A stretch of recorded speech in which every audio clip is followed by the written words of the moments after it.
If the professionalism and integrity demonstrated by Jamesville, North Carolina logger Frankie Arrants could fuel and lubricate his trucks and other equipment, he'd have enough to meet his needs and then some. Professionalism and integrity typify the Arrants organizations, which consist of Arrants Logging, a logging and chipping company with 2 crews, Frankie Arrants Trucking, a transportation enterprise, and Woodridge Timber, a wood procurement entity that includes a contract wood storage yard. With an investment exceeding $5 million, the closely related but separately managed companies employ 37 and involve Frankie's wife, Danette, son, Bryce, daughter, Hillary Dotson, son-in-law, Chris Dotson, and registered forester, Mason Lilly, a longtime business associate. A logger since 1978 and fully independent since 1996, the 58-year-old Arrants is an earnest, hands-on guy who still approaches the challenge with conviction and enthusiasm. He operates or repairs a machine as deftly as he plans, adjusts, adapts, supervises, and manages, or engages a landowner. He is strong-minded about safety, employee well-being, public image, cleanliness, the environment, and care for the land. Step up to an Arrants logging worksite and you'll notice a lot of blaze orange, but the owner's concern for employee safety and security goes much deeper than colorful vests, t-shirts, and hard hats. For example, the company maintains an emergency plan for both crews, keeping it in a special box prominently affixed to service trucks. The plan includes medical histories of each employee. This data is cross-referenced with the formal names of employees as found on their hard hats, the premise being that someone might know their coworkers only by nicknames, and in an emergency, that might not be good enough. Also included in the plan is the location and phone number of the nearest hospital and directions to it. Medical records are updated periodically, and hospital information may change when the crews relocate. This approach, along with the practice of indoctrinating new hires about the company's safety policies and procedures before they mount a machine or a truck, dates back to 1989. That's when Arrants hired a full-time safety coordinator, quite a stretch for the time for any logger in the region. When that person died a few years ago, Frankie and Danette kept her work going, eventually turning it over to a hired safety consultant who today conducts separate monthly safety meetings for harvesting workers and truck drivers. Arrants insists on random drug tests for drivers and is very selective in hiring, saying he'd rather have a truck remain inactive for months than employ a driver whose behavior might reflect negatively on the company. As stressed by signs posted at landings on logging and chipping jobs, full personal protection gear is required, and this applies to both employees and visitors. On-site signs also remind truck drivers to turn on their lights as they leave the woods. Truck traffic warning signs are placed on public highways near the intersection of access roads, and the company doesn't hesitate to use flagmen if those in charge deem it necessary. Employees receive safety bonuses for each quarter that comes and goes without a lost time injury. Needless to say, this routine is rarely broken. A regular visitor will notice new safety enhancement measures from time to time. For instance, Frankie recently began using steel log storage racks on the job he supervises. They are set up at the landing where numerous log sorts are made and stacked, at times quite high. Developed a few years ago by another North Carolina logger, the racks keep logs in check, preventing roll-offs and potential injuries to workers or bystanders. If not already, Bryce will soon have them on his job. The moral obligation notwithstanding, Arrants believes an elevated safety program helps attract and retain employees, promotes stability, undergirds productivity, reduces certain expenses, and contributes to peace of mind. But Arrants' concern for the well-being of employees goes beyond the safety zone.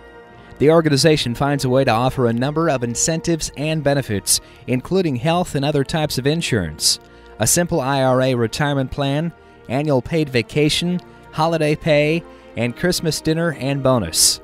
This concern is among the reasons why their workforce is stable and why some have remained with the company a long time. For instance, Ernest Hodges has been on board for 28 years. He operates a loader on Frankie's crew and is the foreman when the boss is away. Frankie and Danette are quick to underscore the hard work and dedication of all employees in making the organization reputable, efficient, and professional, saying, quote, They do excellent work and take pride in what they do. The Arrants Group realizes the importance of the public's perception of its businesses, not to mention the forest industry at large. Accordingly, all loads are neatly trimmed and trucks are washed weekly.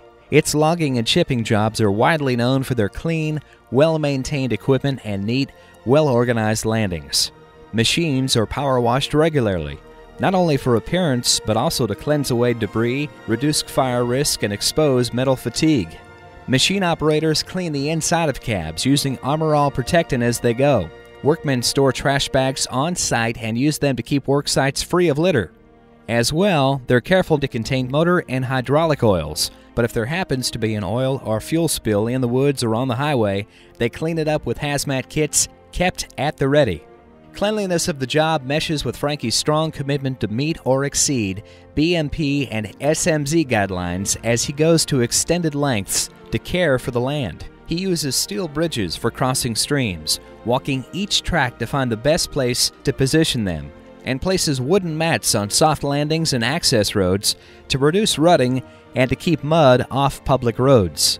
Further, regarding skidder tires, he prefers to run larger-sized duals. This setup enhances productivity when conditions are wet, but perhaps more importantly, the wide duals reduce soil compaction and all but eliminate rutting. Track feller bunchers and loaders help minimize soil disturbance as well. Still, when conditions become bad, the crews willingly move out until they improve. Arrants sums up his operating philosophy. He says, quote, "We put safety first, quality second. If you log that way, production will come along right behind it. If you put production first, something will go lacking." Between them, the crews harvest about 200,000 tons of roundwood and 100,000 tons of fuel chips per year, roughly 70% softwood and 30% hardwood, and delivers multiple types of products to half a dozen markets within a 100-mile radius of Jamesville. They primarily work on private tracts procured by Woodridge Timber, which also buys timber for other loggers working under the Woodridge umbrella.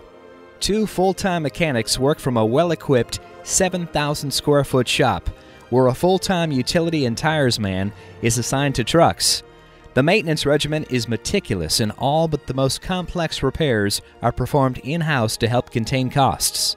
Routine maintenance and more straightforward repairs are done in the woods, with the support of 2 relatively new, well-equipped service trucks and 2 vans stocked with parts and supplies. Combined maintenance, repair, and supply expenses amount to roughly $550,000 per year, about 70% of this for the logging side. Acknowledging that trucking is a, quote, necessary evil, Arrants manages it quite well, all things considered. He has always legally separated trucking from logging, the main reasons being performance transparency and liability concerns. He uses a blend of his own trucks and those of subcontractors. Even though the state recently increased allowable tandem weight to 44,000 pounds and gross weight to 90,000, his loader operators, aided by portable scales, aim for no more than 85,000. The logger had rather play it safe and not sacrifice fuel economy or truck and trailer life. A few years ago, Frankie supported formation of the North Carolina Association of Professional Loggers, and today continues to serve on its board. He is extremely proud of how much the logging group has accomplished in its short life and expects this aggressive trend to continue. He recently hosted the group's first community college forestry equipment operator class, taking time to answer questions and share his experience. Little did the class know that it was being exposed to textbook logging as done in the eastern part of the state. Arrants is also a member of the Forest Resources Association and the North Carolina Forestry Association, which honored him as its Logger of the Year in 1995. That same year, the Forest Resources Association named him its Southeastern Outstanding Logger, an honor that qualified Arrants as a candidate for that group's national title in 1996. The businessman is actively involved in the Jamesville Christian Church. As well, the Arrants organization sponsors several local Little League baseball teams and support Log a Load for Kids of the Children's Miracle Network. Looking ahead, Arrants sees logging capacity and high operating costs as ongoing issues and believes that expanding biomass markets will benefit loggers and landowners in his operating area. He says he'll step aside within 10 years, hoping to enjoy at least one more run at heavy demand before turning the business over to Bryce. Perhaps at that time, Frankie and Danette can enjoy the travel experiences they have denied themselves.